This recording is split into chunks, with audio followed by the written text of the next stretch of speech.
Hi, I'm Mike Metzler, the author of Carpe College, and I've got kind of a top 10 list for the top 10 things you should do in your first 3 weeks once you hit campus. I call it the 3 week streak.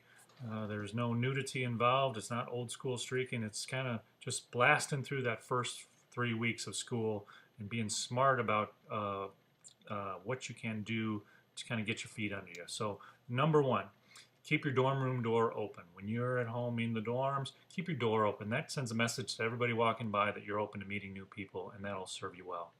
Number two, keep your eyes up. When you're walking on campus, keep your eyes up, smile at people, take the earbuds out so that people know that you're interested in getting to know other people.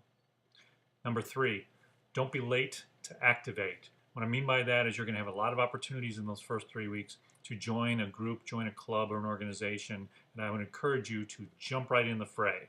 It's always easier if you find out a month or so later that things are too tough for you. You can always bail out on an activity, but it's much tougher to try to join something once everybody's already established. So join a couple things you're interested in and worry about bailing out later. Number four, share a meal with your mate. That means you and your roommate work out a deal that says, hey, we're going to have a meal together at least once a week.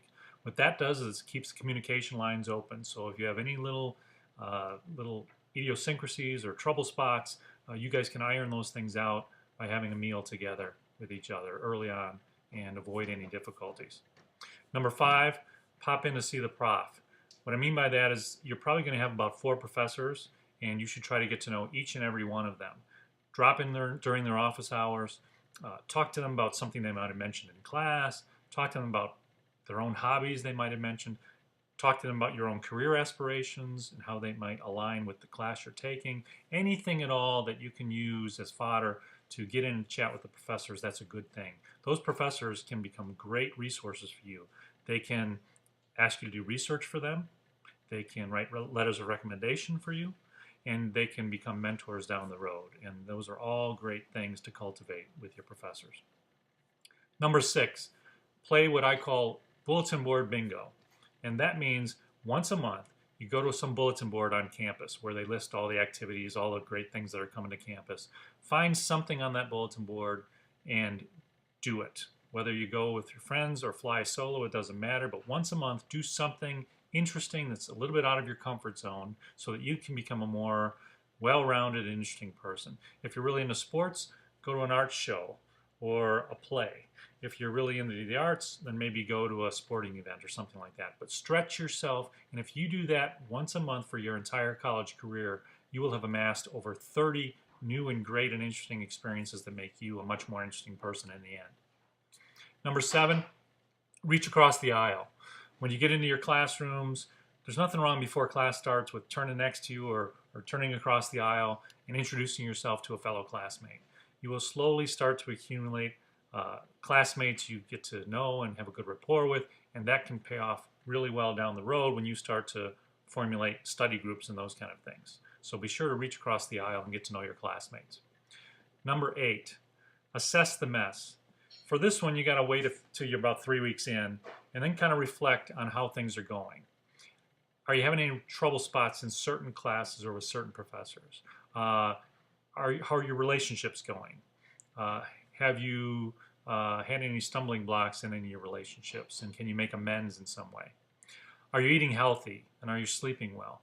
Check in with all those kind of things and make sure things are going well, and if not, start to tweak your approach and try something new. Number nine, ask yourself, has the fun begun? All right, you're about 3 weeks in. If the social life isn't fun, your living arrangement isn't fun, if nothing about the academics is intriguing and piquing your curiosity or fun, then something's not quite right. Because in the end, this entire college experience is supposed to be pretty engaging and pretty enriching. And if it's not, by about 3 weeks in, they've served up pretty much all they have. If it's not engaging for you, then I'd encourage you to rethink it and seek out an advisor, seek out a counselor so that you can talk to somebody about that and kind of assess where you are. Number 10, seek shadowy characters. What I mean by that is simply great people who are professionals out in the world that you might be interested in terms of career possibilities. So start to align those people now. might be an aunt or an uncle who's in an interesting career, might be a friend of the family.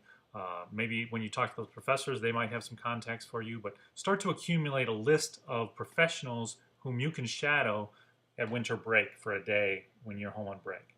So put that list together now so that you have it ready to roll at winter break time. So those are the top 10 things that you can employ during your 3-week streak, that first 3 weeks hitting the ground at campus. And if you do those, you'll have some pretty good footing under you and you should be off to the races. Thanks, and I'm Mike Metzler with Carpe College.